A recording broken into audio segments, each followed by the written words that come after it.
Foi Jesus que disse: creia no Senhor Jesus e é salvo tu e o da tua casa.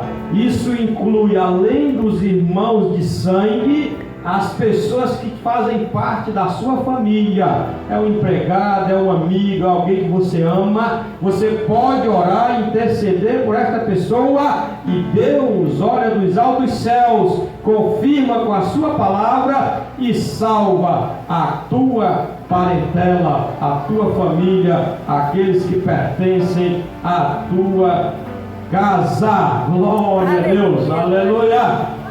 Eu peguei com a irmã Toninha só para poder ver o que ia acontecer. Ela disse: meu filho, vá para o culto, termine cedo, porque hoje a chuva vai ser cedo. Ela profetizou e já está chovendo para a glória de Deus, aleluia. E é bíblico, meu irmão. A Bíblia diz que nada acontece nesse mundo sem antes Deus não anunciar através dos seus profetas. Tudo. Você lembra daquela mulher que foi curada? Ela não era uma profeta, mas ela recebeu a bênção baseada nesta palavra. Aquela mulher do fluxo de sangue, ninguém orou por ela, ninguém profetizou por ela, mas ela profetizou por si mesma. Ela disse: se tão somente eu tocar na orla do mestre, eu serei curada. Aleluia, glória a Deus. Por quê? Ela profetizou antes de acontecer. Se você observar, todas as curas foram profetizadas antes, meus irmãos. Então, você está aqui para isso, para aprender com a palavra de Deus a profetizar, não somente sobre a sua vida, mas também, principalmente, sobre a vida dos seus familiares. Você é o pastor da sua família. Você é a pastora da sua casa. Você é o sacerdote, a sacerdotisa da sua família. Ah, pastor, mas eu sou novo. Faça como Jeremias. Jeremias era apenas um garoto quando ele foi chamado. Não interessa a sua idade, Deus te honra da mesma maneira, independente da sua idade. Pode ser até uma criança aceitou a Jesus, pode orar sobre a sua família, pode orar sobre a sua casa, sobre a sua vida, que Deus honrará com a sua palavra. Foi ele que disse: eu velo para cumprir com a minha palavra, e a palavra do Senhor. Então tudo acontece de acordo com a palavra de Deus, que você profetiza antes, né? Profetiza sobre estes ossos, diz a palavra do Senhor.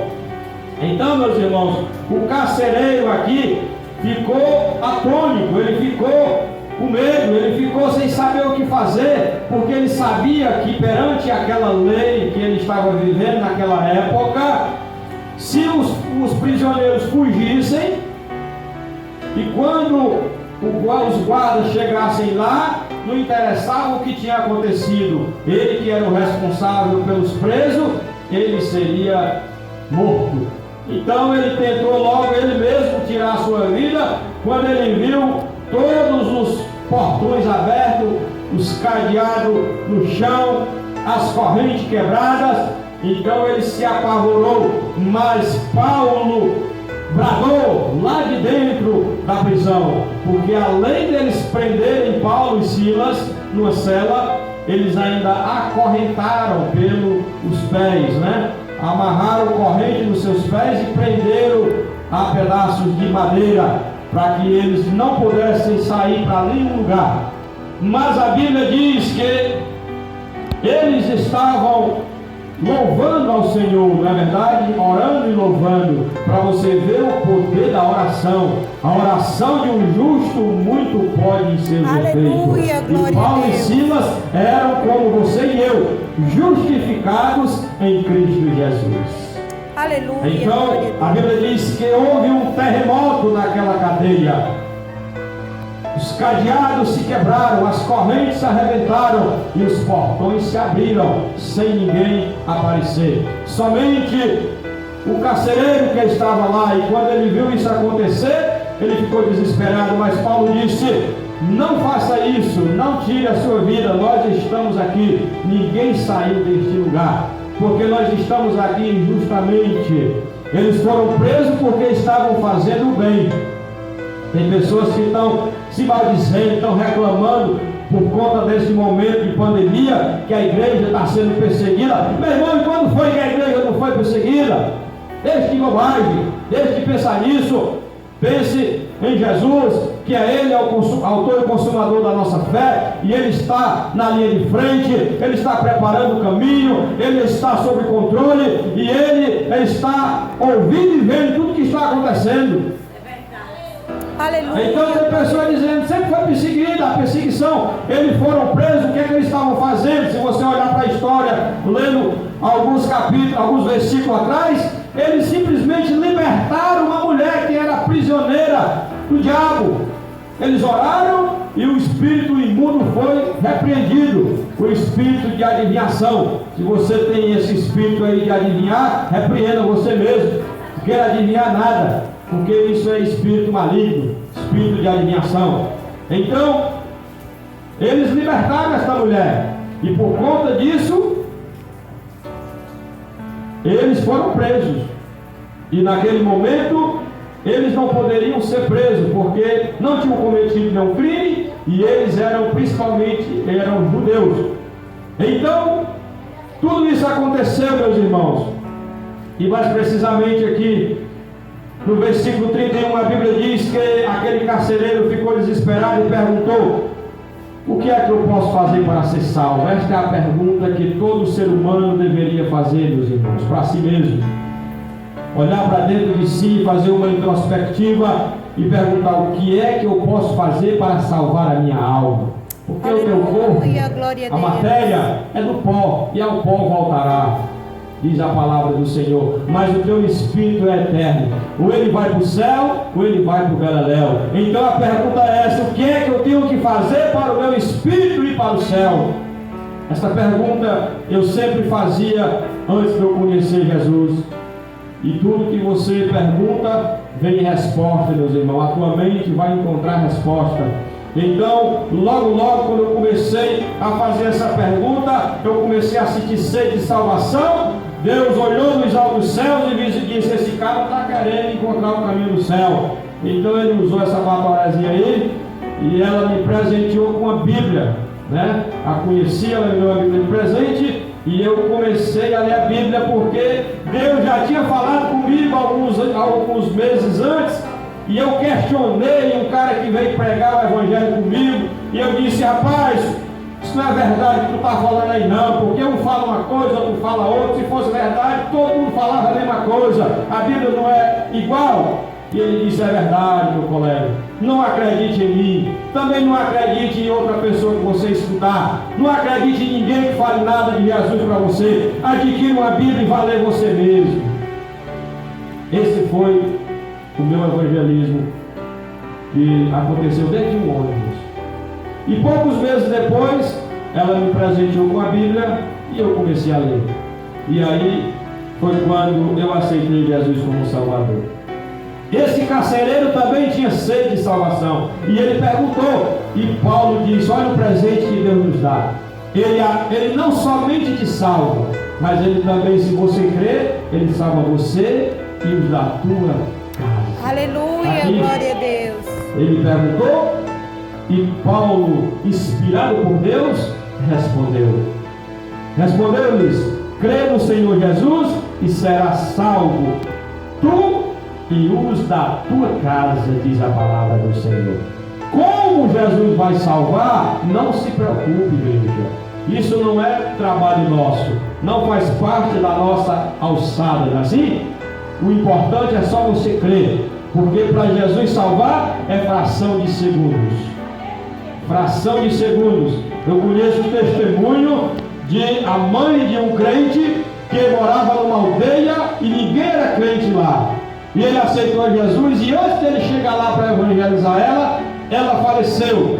Mas quando ele chegou lá, ele ouviu um testemunho que ela disse para os vizinhos: ontem à noite chegou um homem de branco aqui e começou a falar comigo, se identificando como Jesus, perguntou se eu queria aceitar ele como Salvador. Eu disse que sim, e ele orou por mim, e ele foi embora, e hoje eu sou crente, hoje eu sou salvo em Cristo Jesus. E quando ela terminou de fazer essa confissão, poucas horas depois, Jesus levou ela para a glória.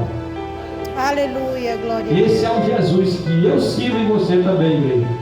Ele se revela para as pessoas na hora que ele quer em fração de segundo. Então, não tenha dúvida, o seu parente, independente de onde ele estiver, de como ele estiver e como Jesus levar ele, mas Jesus vai cumprir com a sua palavra. Aleluia. Basta que você creia, descanse no Senhor e viva feliz, né? Independente do que esteja acontecendo, esta felicidade ela é interna, ela é de dentro para fora, meus irmãos. Não depende de circunstância, só depende simplesmente de Jesus. E aqui ele completa dizendo: naquela mesma noite, naquela mesma hora, eles saíram e ele foi batizado, meus irmãos. A gente até estranha, né? Como é que pode? O cara acabou de aceitar Jesus e já foi batizado? Mas era assim na época da igreja primitiva. Hoje é que os irmãos, os pastores, a liderança estão demorando mais para batizar. E até ignora algumas igrejas que fazem isso, porque não presta atenção nos detalhes da palavra de Deus. Mas tem várias passagens na Bíblia falando a respeito de alguém que aceitou a Jesus e logo em seguida foi batizado nas águas. Então tem coisa que é o homem que inventa, meus irmãos. A gente precisa ficar com a palavra de Deus. Então a gente aceita, a gente concorda, mas não ignore. O que eu quero dizer para você é que não ignore quem está fazendo assim, porque ele está cumprindo também a palavra de Deus. Aleluia. Tem esta passagem, tem várias passagens, a Bíblia falando a respeito de alguém que aceitou a Jesus e logo em seguida foi batizado nas águas. Glória a Deus. Então, meus irmãos, aqui neste versículo nós temos o caminho que ele nos mostra para a salvação. Nós temos também a respeito da convenção e nós temos a respeito da salvação para todos, porque isso não é só para aquele carcereiro e nem só para a família dele, é para todo aquele que crê, independente de cor, raça, alto, baixo, magro, gordo, seja qual for, foi ser humano, tem um espírito, tem um corpo, tem uma alma. Aceite esse Jesus como Salvador e ele salvará você e toda a sua casa, toda a sua parentela, diz a palavra do Senhor. Então, meus irmãos, tem um caminho em que devemos seguir após aceitar Jesus como Salvador. Está escrito lá em Isaías 55, versículo 7, que devemos deixar o caminho velho. Tem pessoas que aceitam Jesus e quer continuar vivendo a velha vida da maneira que vivia. E não é assim que nós devemos se comportar. A Bíblia diz que eis que tudo agora se fez novo. Você é uma nova criatura. Você agora mudou a mentalidade. Você mentia, agora você não mente mais. Você adulterava, agora você não adultera mais. Você traía seu marido, você não trai mais. Você traía sua esposa, agora você não trai mais. Aleluia. Você precisava de um fiscal para olhar o seu trabalho, senão você não trabalhava. Agora não é assim. Você pode dizer para o seu patrão, tanto faz o senhor estar aqui como não, eu vou trabalhar do mesmo jeito, pode ficar despreocupado. Aleluia. Porque você está fazendo como se estivesse fazendo para Deus. É o que diz a palavra do Senhor. Então, lá em Atos, ou em Hebreus capítulo 10, versículo 19, a Bíblia diz que devemos entrar no novo caminho por fé. Este caminho, ele se abre na nossa mente, na nossa mente, no mundo espiritual. Então agora você anda pelo mundo espiritual. Agora você não é mais deste mundo. Você está neste mundo, mas não faz parte deste mundo. Você agora faz parte do reino de Deus, do mundo invisível, do mundo da salvação, do mundo da família de Deus, do reino de Deus, aonde Ele é o rei e nós somos os príncipes, meus irmãos. Aonde nós sabemos que agora tem uma mansão celestial esperando por você. Aonde agora nós sabemos que para onde nós vamos pisar em ruas de ouro. Então também lá no Salmo 51 e no versículo 1 a Bíblia diz que nós devemos confessar os pecados do velho caminho. Confessa para Jesus, aquilo que Ele traz, que o Espírito Santo te lembra, que é o papel do Espírito Santo, é nos lembrar. Então aquilo que Ele te lembra, que você está ferindo a palavra de Deus, você na mesma hora você diz: Pai, eu estava ferindo aqui realmente, me perdoa. Recebe o perdão e não faz mais. E segue a tua vida em paz. Agora você é santo, agora você é santificado por Cristo Jesus, agora você é nova criatura, agora você é testemunho, agora você é um representante legal do reino de Deus aqui na terra. Agora você ora para trazer as coisas dos céus aqui para a terra. Assim como é no céu, será aqui na terra, e você é esta terra. Começa por você. Tudo começa por você. Você quer ver as coisas mudarem ao seu redor? Sim? Amém? Amém. Então comece a mudar. Quando você muda, tudo muda. Quando você começa a amar as pessoas, imagine, as pessoas começam a devolver amor para você. Quando você começa a fazer favor pelas pessoas, olha só, as pessoas começam a fazer a favor por você. Quando você muda, tudo muda. Então seja feito no céu, assim como é. Seja feito na terra, assim como é no céu. E essa terra começa por você. Você é esta terra em que vai vir as bênçãos dos céus para a sua vida. E através de você, Deus vai abençoar quem estiver perto de você. Deus vai te usar para você ser bênção nas mãos do Senhor.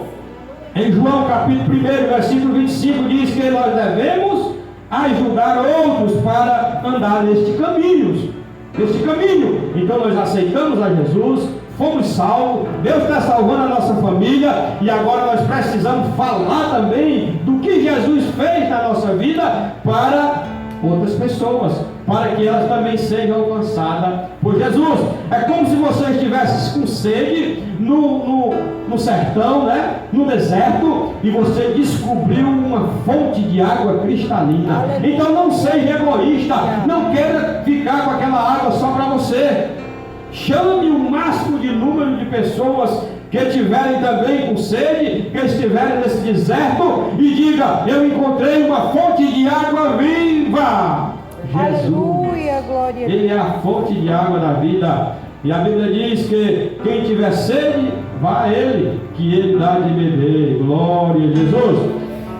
Então, novamente também, em João capítulo 13, versículo 34, a Bíblia diz que devemos amar os companheiros do novo caminho. Então agora nós amamos uns aos outros. A igreja deve ter essa união, esse amor, que nem a pastora falou, de orar pelos os irmãos da igreja, né? Orar, chorar com os que choram, se alegrar com os que se alegram. E eu tenho uma triste notícia a dizer para você, que é muito fácil você chorar com os que choram, mas pior do que isso é você se alegrar com os que se alegram.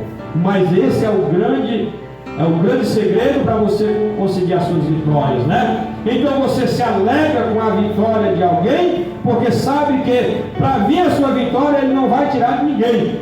Deus supre, Ele tem de montão para te dar. Então peça o que você está querendo, está almejando para Deus, sem sombra de dúvida, sem achar que Ele vai ter que tirar de ninguém, não. Deus tem suprimento suficiente para toda a humanidade. Basta que você creia que você recebe. Então se alegre com os que se alegram. A pessoa recebeu uma vitória, uma bênção, seja ela qual for, foi uma coisa boa, se alegre com ela. Glória a Deus, a minha já está a caminho. Glória a Deus. Parabéns, minha irmã, parabéns, meu irmão. Continua, vai nessa força, Deus é contigo. Desfrute aí dessa bênção que Deus te deu, porque a minha está chegando. Glória a Deus. É difícil, não é fácil não. Mas você precisa. É difícil quando a gente não crê, quando a gente acha que não merece, quando a gente acha que Deus não vai fazer assim com a gente. E isso não é inveja, pessoal. Inveja é algo totalmente diferente. Inveja é quando você olha alguém conseguindo uma vitória e você acha impossível você conseguir aquela vitória e fica com raiva daquela pessoa que conseguiu. Isso é que é inveja. Mas você se inspirar, você ver Deus abençoar alguém, e você dizer: Deus, glória a Deus, parabéns pelo que o Senhor está fazendo na vida daquela irmã. Pai, eu também te peço, Senhor, a minha vitória, algo semelhante, né? Seja lá o que for. Então isso não é inveja, é uma inspiração que Deus nos dá, e Ele dá porque Ele quer que você também se inspire e peça a Ele. A Bíblia diz que se você quiser algo, peça que Ele te dá, porque Ele é o teu Pai e Ele quer Qual é o pai que não quer realizar o desejo de um filho, ele podendo? Não é verdade? E Deus é amor, e Ele pode realizar todos os teus desejos. Basta que você faça a sua parte, que nem o pastor falou, né? Não cai do céu, tem a sua participação, Deus quer trabalhar com você. Então, quando você faz a sua parte, você só descansa no Senhor. E isso, meus irmãos, serve para todas as áreas. Aquilo que você tem que fazer, depende de você, faça o seu melhor. Dê o seu melhor. Uma vez que você fez isso, ó, respira fundo, descansa e diz: Senhor, está aí, Senhor, a minha parte eu fiz, então agora só falta do Senhor. E você acha que Deus não vai fazer a parte dele?